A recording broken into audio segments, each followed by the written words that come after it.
All right, everybody, where is the industry leading us? Welcome back, by the way. 2025 and beyond. HVAC, refrigeration, where are we going with it?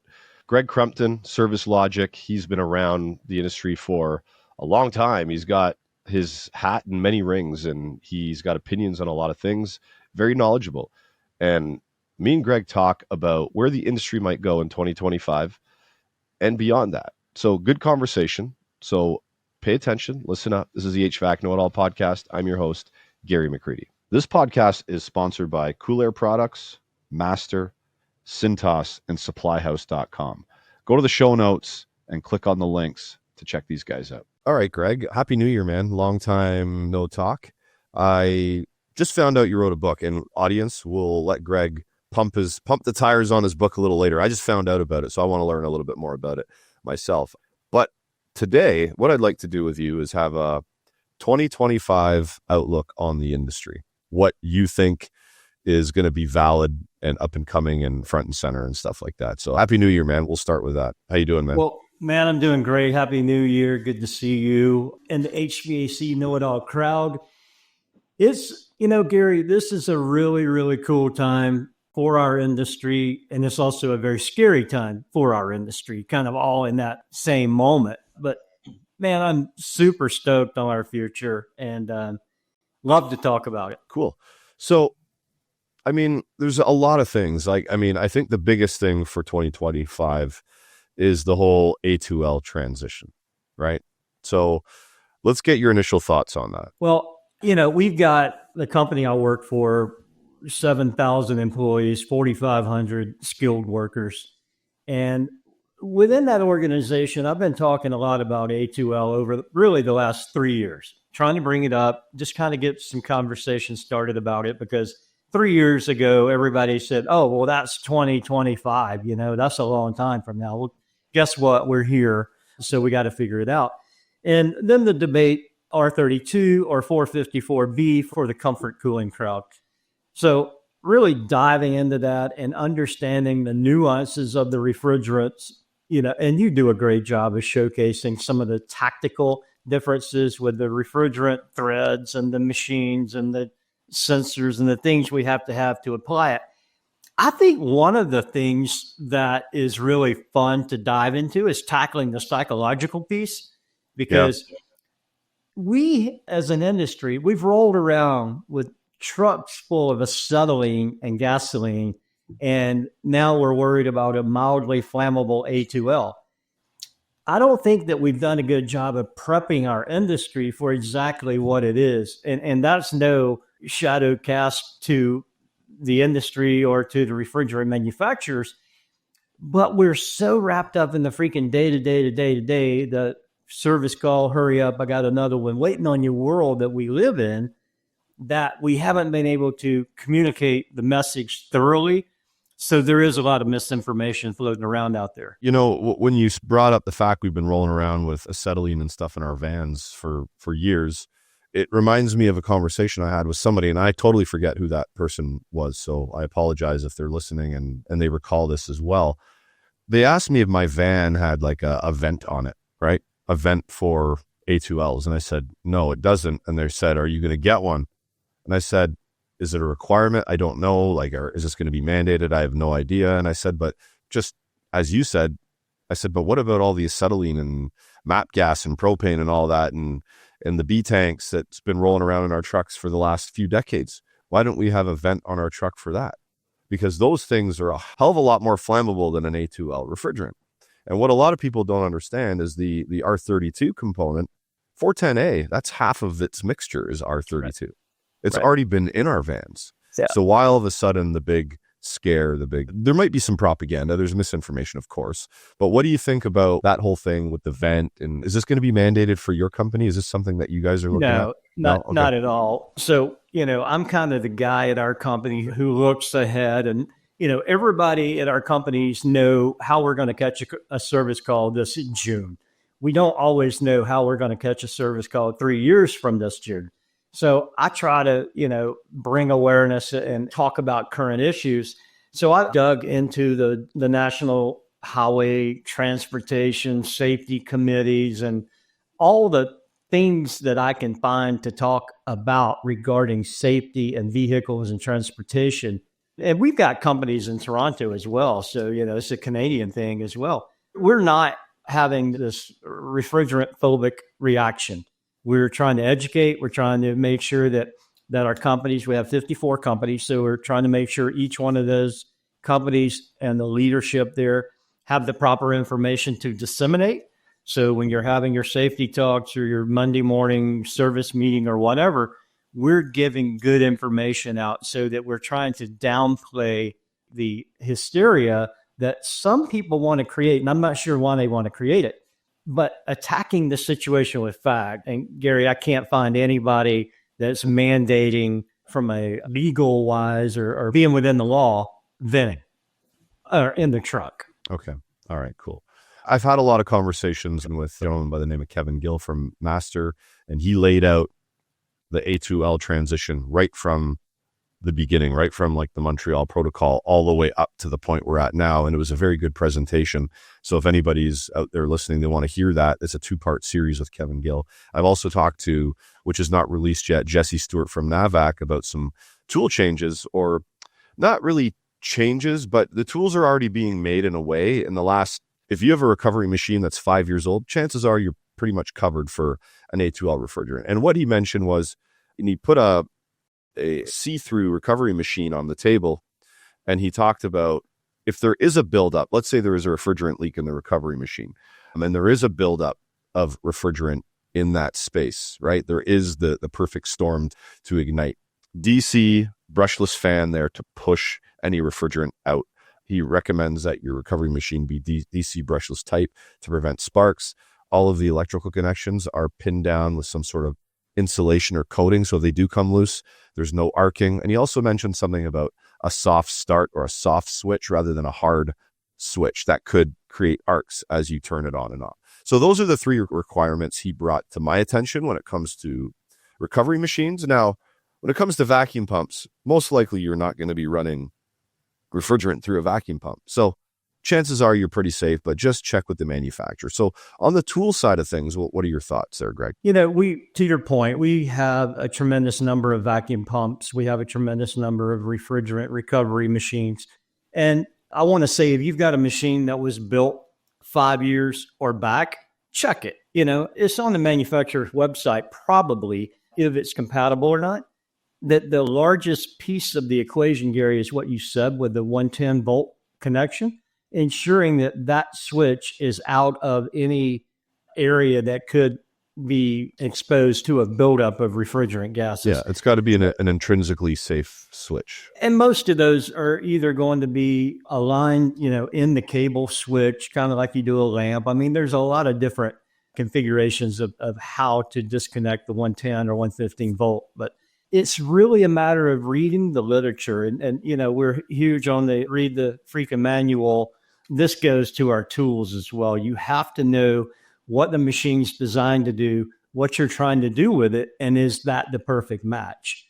We talk all the time about being professional. I commented something yesterday you put on LinkedIn, I think it was.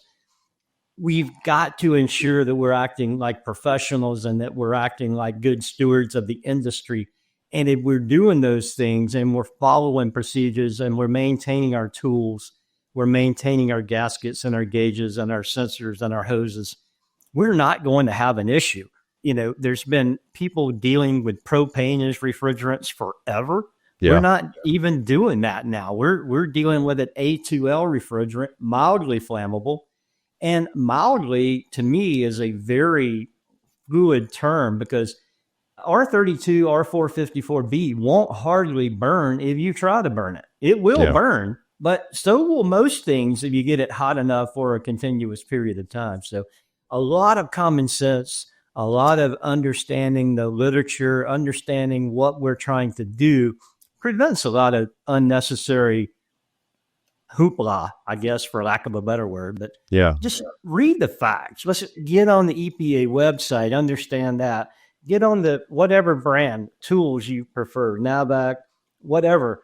Read their literature. Understand what you've got in your van. Understand what you need to get if you're not in compliance. Yeah. Cool. Well, I don't want to spend the whole conversation on A2Ls. I just want to get your opinion. Something else that is on the horizon is it's on the horizon it's around already, but I think it's going to start playing a major or a bigger part in our industry coming this year, next year, and the year after, is two things, and they can kind of be combined together.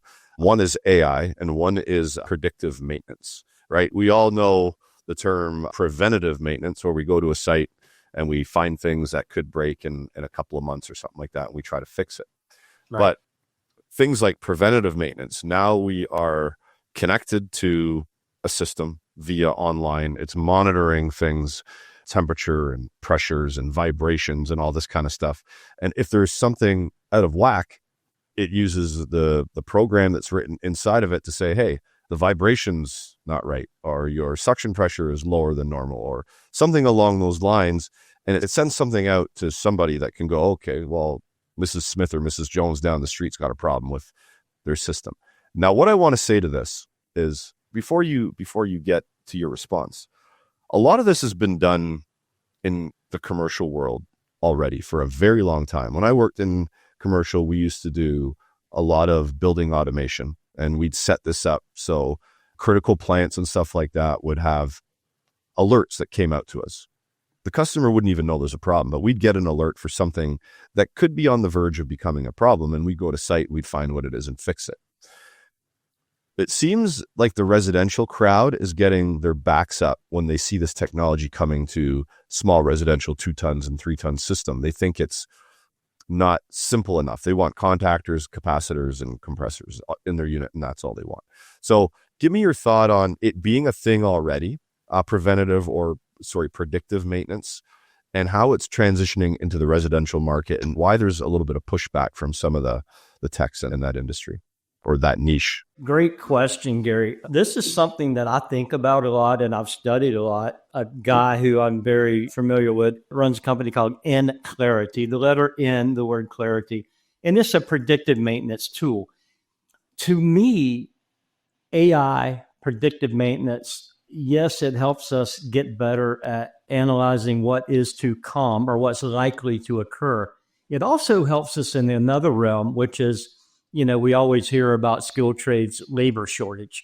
This also makes the efficacy of our technicians better because we're sending a technician to a site at the right time with the right skill level, as opposed to burning technician labor on, maybe I send you on something really simple like a contactor failure, versus a second year lady who's just learning the trade well, but can master a contactor replacement. And that's what the predictive analytics are telling us, that it's the contactor failure. So it really helps us use our labor more wisely. The pushback from the residential world, and I'm not in it, but I do try to stay abreast, and I talk to people that are in it, and I watch it from afar, which may help in this analysis. It's the fear of the unknown, I think, is a big part of it. Mm-hmm. Yeah. Our industry has forever drug its feet on becoming automated, embracing digitization. Anything that was not a compound gauge and temperature sensor was a little bit overboard. I really believe that if we think about AI and we think about predictive tools as tools, not as human replacements, I think that puts us in a better place to learn. Because if you can open your mind and say, okay, I've got an apparatus running on a piece of equipment that I've got under maintenance agreement at Mrs. Smith's house, it helps me with my schedule. It helps me with everything involved in running my business, because now I can kind of plan my life instead of being subject to the phone ringing or the incoming text of, hey, I'm hot, all of a sudden, when you've got 40,000 other hot people. So I think it's a matter of using it as a tool and understanding what we're trying to do with it versus trying to be a solve all equations. Yeah. I mean, if we think about it this way, we get calls coming in all the time. The calls usually come in when the homeowner, it doesn't usually happen the first time they're hot. They'll tinker around, they'll play with the thermostat, they'll go out, oh, maybe it just needs to, and then they'll come back to the house, and the next day, and then they get busy. And then it's out on Monday, but they'll call on a Friday. It all happens all the time. Friday afternoon, hey, my AC hasn't worked all week. So the technology we're talking about could alert the company on 2 weeks before that Monday came or their system went out and say, hey, listen, you could have this, or that problem because we're noticing this with the system. And then you call them and say, listen, we want to come out because we have an alert, and you can send them the actual alert that was sent to you and say, we want to come out and rectify this now in a couple of days, and we can schedule it rather than having to react to it. And I think that's kind of what you were saying. And that's the benefit of having a tool like that. Well, it is. And, it just makes life better anytime you can plan versus be reactionary, that. The other piece that I find really interesting, a lot of times, especially in the commercial world, maintenance is scheduled due to a calendar, not due to the equipment requiring service. So once a quarter, once a month, you go out, you change the air filters, which are mostly clean. We throw them away and fill up the landfill with clean air filters daily, which is crazy. And then we go and we put gauges on the equipment. We do all this stuff because it's the calendar telling us to. It's 90 days or it's 120 days. We got to go.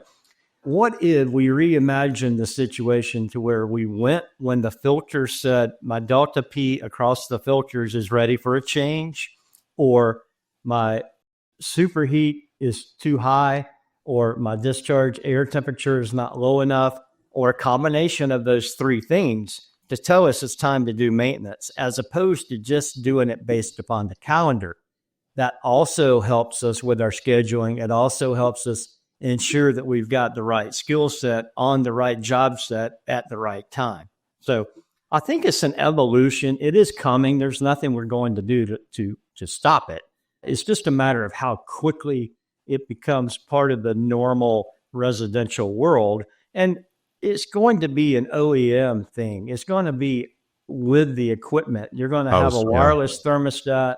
You're going to have a piece of equipment that's sitting outdoors and indoors that's communicating.